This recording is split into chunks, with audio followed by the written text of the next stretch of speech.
안녕하십니까. 안중근 목사입니다. 오늘은 구약성경 시편 42편 1절에서 5절 말씀을 읽고 묵상했던 내용을 나눌까 합니다. 제목은 자녀들에게 꼭 필요한 것입니다. 먼저 본문을 읽어 드리겠습니다. 하나님이여, 사슴이 시냇물을 찾기에 갈급함 같이 내 영혼이 주를 찾기에 갈급하니이다.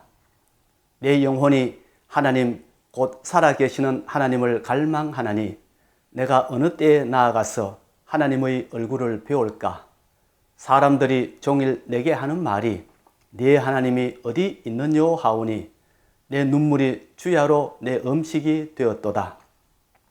내가 전에 성의를 지키는 무리와 동행하여 기쁨과 감사의 소리를 내며 그들을 하나님의 집으로 인도하였더니 이제 이 일을 기억하고 내 마음이 상하는도다.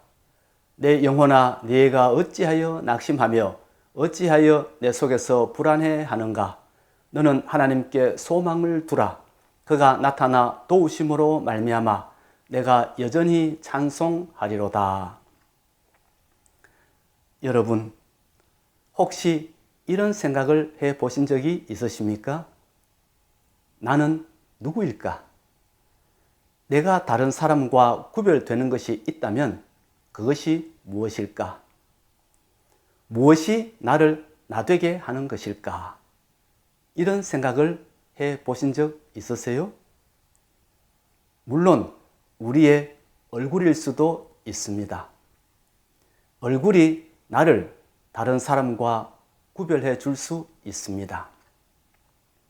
또 목소리나 행동도 나를 다른 사람과 구별해 줄 수 있습니다. 그러나 그것만으로는 부족합니다.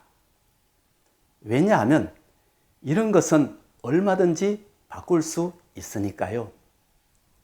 지금은 돈만 있으면 얼굴도 마음대로 바꿀 수 있고 목소리도 바꿀 수 있습니다.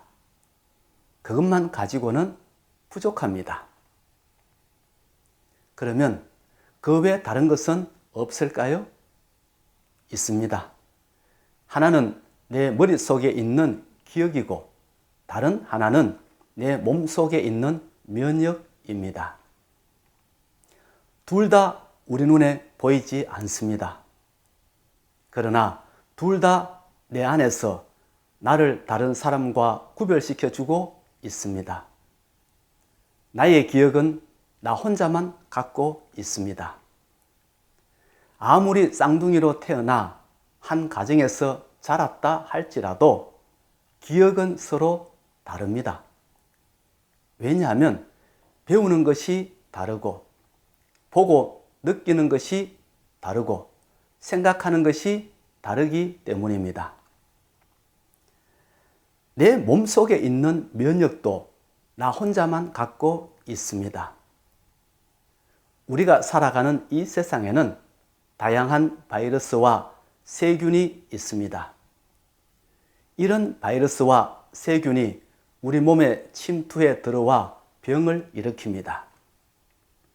이런 것을 가리켜 병원체 혹은 항원이라고 합니다.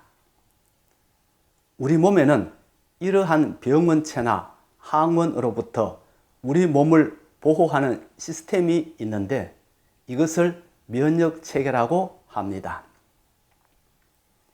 이러한 면역체계는 두 가지 종류가 있습니다. 하나는 선천성 면역이고 다른 하나는 후천성 면역입니다. 선천성 면역에는 피부나 코와 입에 있는 점액 조직, 그리고 위장에서 분비되는 위산, 그리고 피 속에 있는 백혈구 같은 것들이 있습니다. 이런 면역은 사람마다 비슷합니다.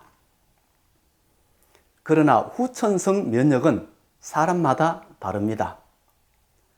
후천성 면역에는 B림프구와 T림프구가 있는데 우리가 보통 면역체계라고 하면 이런 림프구들을 말합니다. 이 림프구 가운데 비림프구 같은 것은 우리 몸에 병원체, 즉 항원이 침투해 들어오면 그 항원을 분석해서 그 항원에 대항할 수 있는 항체를 만들어냅니다.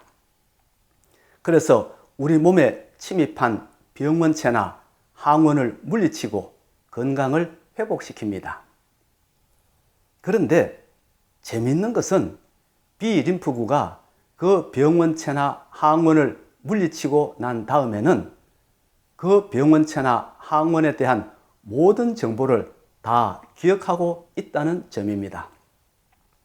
그래서 나중에 똑같은 항원이 들어오면 거기에 맞는 항체를 곧바로 생산해서 신속하게 물리칩니다. 그러므로 후천성 면역은 사람마다 다릅니다. 왜냐하면 그 사람의 몸에 침투했던 바이러스나 세균이 모두 다르기 때문입니다.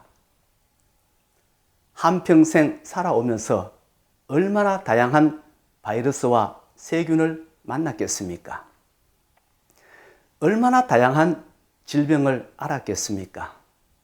그래서 면역은 사람마다 다릅니다. 기억과 면역, 이것은 남이 흉내낼 수 없는 나만의 것입니다. 이 기억과 면역이 나를 나답게 만들어 줍니다. 여러분 생각해 보세요.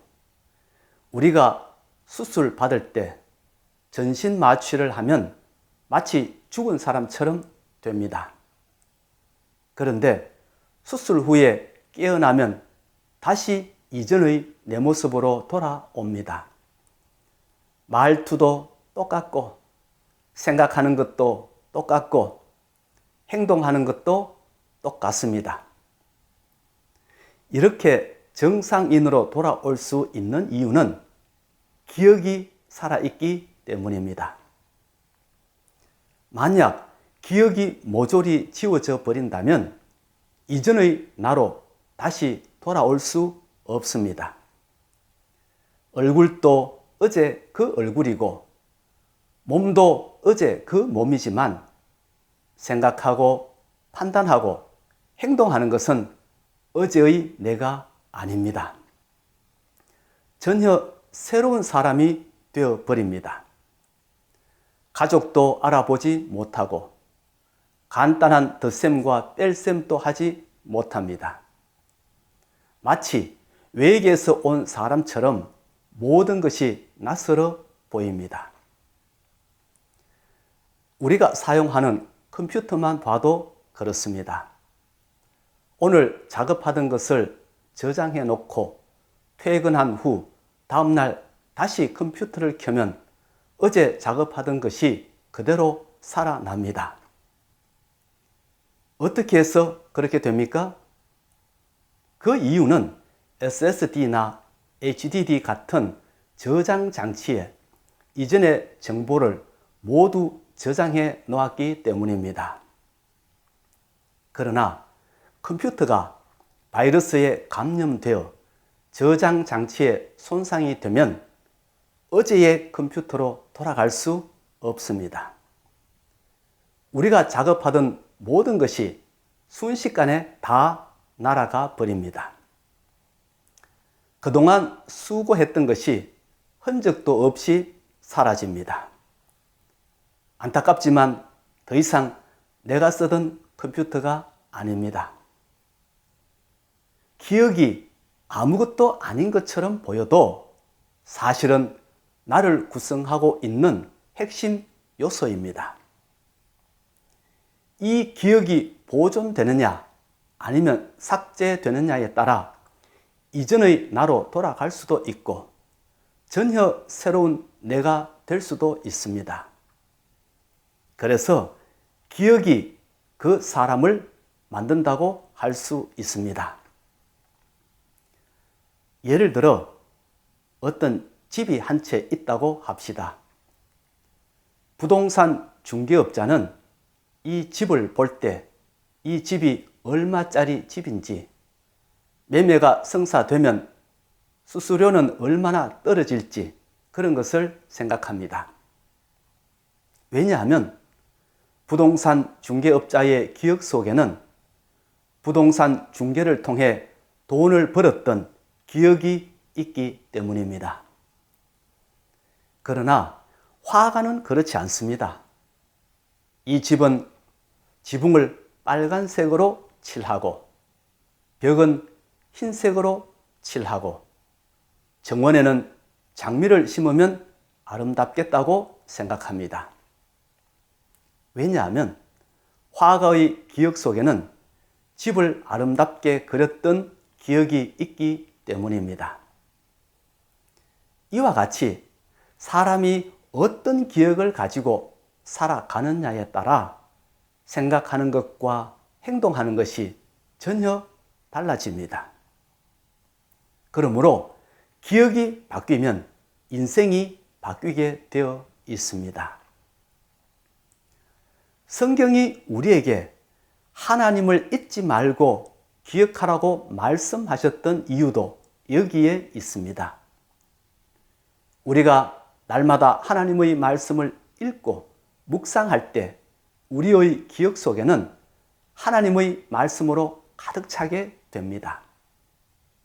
그리고 그 말씀대로 살려고 몸부림치고 날마다 깨어 기도하게 되면 그 경험들이 우리의 기억 속에 차곡차곡 쌓이게 됩니다.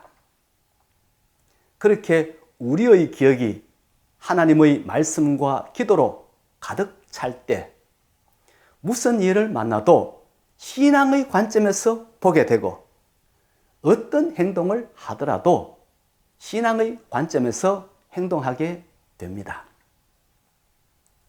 이렇게 살아가는 사람을 가리켜 우리는 기독교인이라고 합니다. 그저 일주일에 한 번 예배 드린다고 해서 기독교인이라 하지 않습니다. 기억 속에 하나님은 없고 세상에 나가 열심히 일하고 즐겼던 기억밖에 없는 사람은 참된 기독교인이 될 수 없습니다. 여러분, 참된 기독교인이 되고 싶습니까?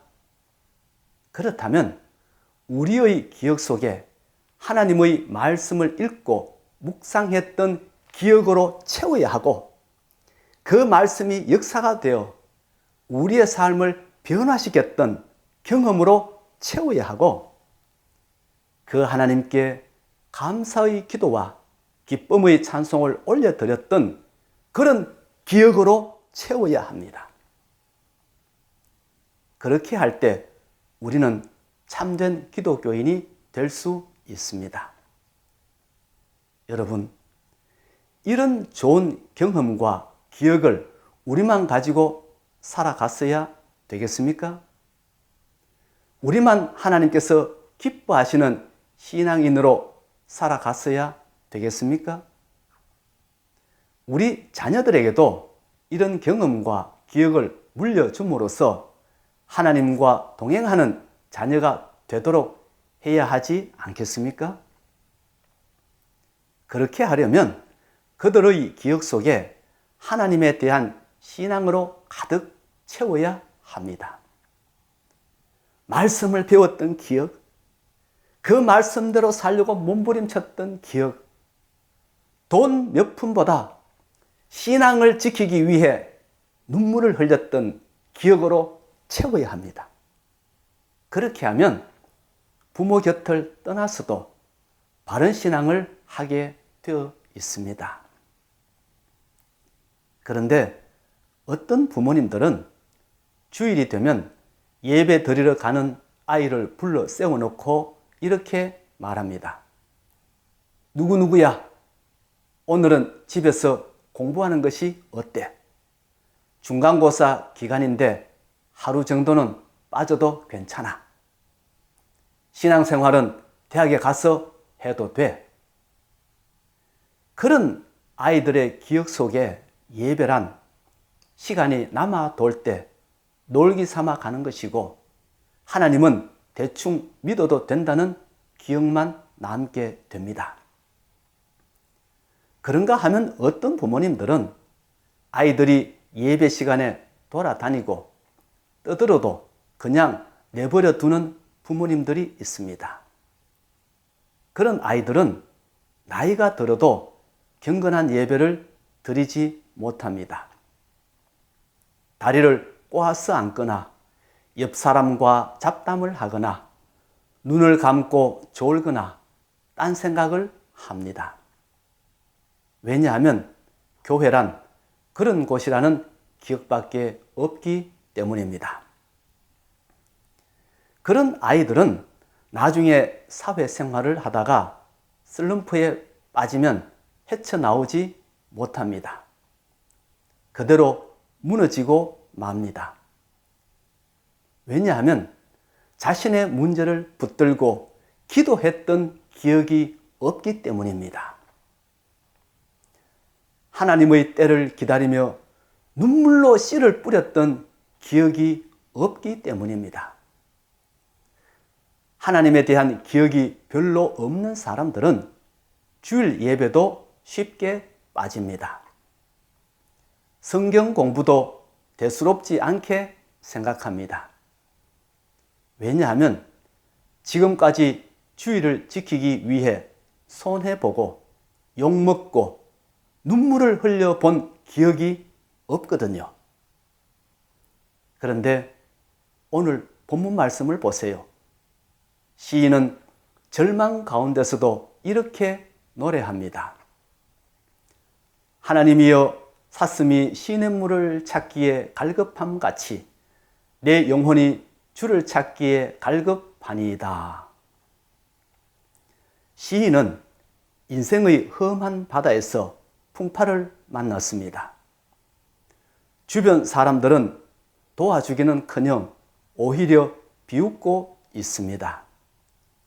네가 섬기는 하나님이 어디 있느냐고 조롱하고 있습니다. 앞을 봐도 캄캄하고 뒤를 봐도 캄캄합니다. 도무지 의지할 곳이 없습니다. 그럼에도 불구하고 시인은 바로 그때 하나님을 찾았다고 합니다. 목마른 사슴이 시냇물을 찾기에 갈급함 같이 하나님을 찾기에 갈급했다고 합니다. 왜 그랬을까요? 왜 하나님을 찾았을까요? 4절 말씀입니다. 내가 전에 성리를 지키는 무리와 동행하여 기쁨과 감사의 소리를 내며 그들을 하나님의 집으로 인도하였더니 이제 이 일을 기억하고 내 마음이 상하는도다. 이전에 성도들과 함께 찬송하며 성전으로 올라갔던 기억이 생각났기 때문입니다. 열심히 주를 섬겼던 기억이 떠올랐기 때문입니다. 모든 사람으로부터 칭찬을 받았던 그런 기억이 있었기 때문입니다. 그런데 지금은 그렇지 못합니다. 끝없는 나락으로 떨어져 방황하고 있습니다. 그래서 상한 마음으로 하나님께 부르짖고 있습니다. 하나님, 지금까지 하나님을 섬긴다고 해놓고 내 자신을 섬겼습니다. 하나님의 말씀대로 산다고 해놓고 내 생각대로 살았습니다. 경건의 모양은 있었지만 경건의 능력은 없는 가짜 신앙인이었습니다. 그래서 이 지경이 되고 말았습니다. 그러나 이전에 제가 성도들을 인도하여 하나님께 예배하러 올라갔던 시절을 기억하고 하나님께 기도합니다. 하나님, 그때처럼 저에게 다시 한번 은혜를 베풀어 주옵소서. 그래서 이 고난을 극복할 수 있도록 도와주옵소서. 그렇게 부르짖고 나서 자신을 향해 이렇게 외칩니다.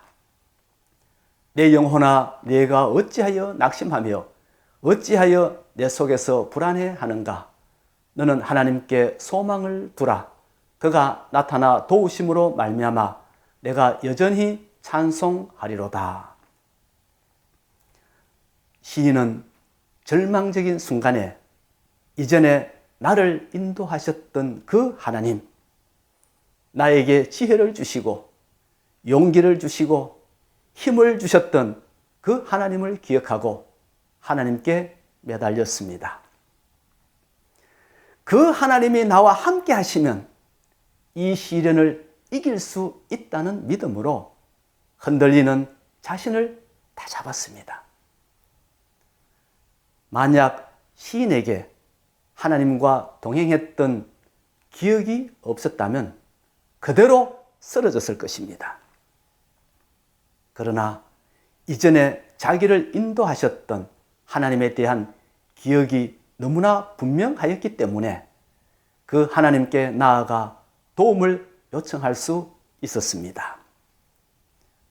사랑하는 성도 여러분, 구약 성경의 핵심은 율법이고 율법의 핵심은 신명기입니다. 그런데 그 신명기에서 가장 많이 나오는 말씀이 뭔지 아세요? 기억하라는 말씀과 순종하라는 말씀입니다. 예를 들어볼까요? 신명기에 보면 이런 말씀이 있습니다. 네 하나님 여호와께서 너를 인도하여 내실 때에 네가 본 큰 시험과 이적과 기사와 강한 손과 편팔을 기억하라. 네 하나님 여호와께서 이 40년 동안에 네게 광야 길을 걷게 하신 것을 기억하라. 네 하나님 여호와를 기억하라. 그가 네게 재물 얻을 능력을 주셨음이라. 사랑하는 성도 여러분, 신앙은 하나님에 대한 기억의 산물입니다. 그러므로 성숙한 신앙인이 되기 위해서는 하나님에 대한 선명한 기억이 있어야 합니다. 예배를 드렸던 기억, 성경 공부를 했던 기억, 눈물로 기도하고 찬송했던 기억이 있어야 합니다. 그런 기억이 있을 때 우리는 신앙으로 이 세상을 해석하고 신앙으로 자신의 삶을 설계하고 신앙으로 문제를 헤쳐나가게 됩니다. 그러므로 우리가 자녀들에게 남겨줄 가장 큰 유산은 재산이 아니라 하나님에 대한 올바른 기억입니다. 그런 기억이 있을 때 오늘 시편 기자가 그랬던 것처럼 우리 아이들도 문제 앞에서 주님께 도움을 요청하고 신앙으로 이겨낼 수 있습니다. 본문 1절 말씀을 다시 보겠습니다. 하나님이여 사슴이 시냇물을 찾기에 갈급함 같이 내 영혼이 주를 찾기에 갈급하니이다. 시편 42편의 저자가 과거에 주님과 동행했던 기억이 없었다면 어떻게 하나님을 찾을 수 있었겠습니까? 어린 시절에 하나님의 사랑과 은혜를 체험해 본 적이 없었다면 어떻게 이런 기도가 나올 수 있었겠습니까? 불가능하지요. 이전에 만났던 하나님에 대한 기억이 있었기 때문에 하나님께 부르짖을 수 있었던 것입니다. 이전에 하나님의 사랑과 은혜를 체험했던 적이 있었기 때문에 고난과 시련 앞에서 주님을 찾을 수 있었던 것입니다. 그런 기억이 없었다면 새로운 인생을 시작하지 못했을 것입니다. 사랑하는 성도 여러분, 신앙은 기억을 통해 성숙되고 유지됩니다. 하나님에 대한 기억이 많으면 많을수록 신앙이 더욱 튼튼해집니다. 그래서 이 험한 세상, 주님을 표대로 삼아 살아갈 수 있습니다. 문제 앞에서 승리하며 살아갈 수 있습니다. 그러므로 우리 자녀들에게 꼭 필요한 것은 재산이 아니라 하나님에 대한 기억입니다. 오늘은 여기까지 하겠습니다. 제가 잠깐 기도하고 마치겠습니다. 하나님 아버지, 우리는 지금 물질 풍요의 시대를 살고 있습니다. 그러다 보니 하나님보다 물질을 사랑할 때가 더 많습니다. 우리의 머릿속에는 어떻게 하면 좀 더 많은 물질을 움켜쥘 수 있을까? 어떻게 하면 좀 더 많이 누리며 살 수 있을까? 그런 생각밖에 없습니다. 하오나 오늘 본문 말씀을 통하여 물질이 주는 풍요에 대한 기억이나 그 물질을 얻기 위해 노력했던 기억보다 하나님에 대한 기억이 더 중요하다는 것을 가르쳐 주시니 감사합니다. 이제 이 말씀에 따라 우리의 머릿속에 하나님에 대한 기억을 채우려고 합니다. 그래서 우리도 결정적인 순간에 시인처럼 하나님을 찾는 사람들이 되려고 합니다. 주님 도와주시옵소서. 그리고 이 유산을 우리 자녀들에게도 물려줄 수 있도록 도와주시옵소서. 예수님의 이름으로 기도하옵나이다. 아멘.